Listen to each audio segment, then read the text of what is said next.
આ હાઈવેથી મળેલી છે, બરોડાના હાઈવે તરફથી. આ ઇન્ડિયન સેફ ટર્ટલ છે. અને બીજું કે GSPCA અને નેચરલ સેવિંગ ફાઉન્ડેશન સાથે મળીને આને રેસ્ક્યુ કરેલું છે. અને આ એક ઘણો દુર્લભ પ્રજાતિ કહેવાય કે આ ગુજરાતમાં પહેલી વાર મળેલો છે. આના જે પેપર્સ વર્ક્સ ને બધા જે થયા છે, જોવામાં આવ્યું ને એ બધું થયા બાદ એનું કમ્પ્લીટલી અમે કીધેલું છે.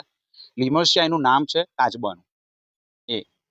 અને આ અત્યારે હાલ રેન્જ ફોરેસ્ટ ઓફિસમાં અમે જમા કરાવેલો છે.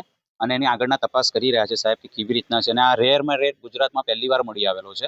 અને એના અત્યારે અમે અને બીજી સંસ્થા સાથે મળીને એના પેપર વર્ક કરી રહ્યા છે. લગભગ 25 થી 27 દિવસમાં પેપર એક્શન ડિક્લેરેશન થશે.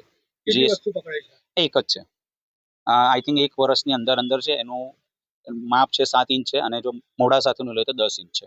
આ ઇન્ડિયામાં મળેલા છે. આ ઇન્ડિયામાં 7મો જ કેસ છે. પહેલા મહારાષ્ટ્રમાં, રાજસ્થાનમાં એવી રીતના છે. ઓલ ઓવર ઇન્ડિયામાં 7મો થાય છે. અમારે જે રિસર્ચ પ્રમાણે અમે જે સંશોધન કર્યું એ પ્રમાણે ગુજરાતમાં પહેલો કેસ છે. ઓલ ગુજરાતમાં પહેલો છે. તો વધુ જ આવી માહિતી માટે જોતા રહો નેતા 5.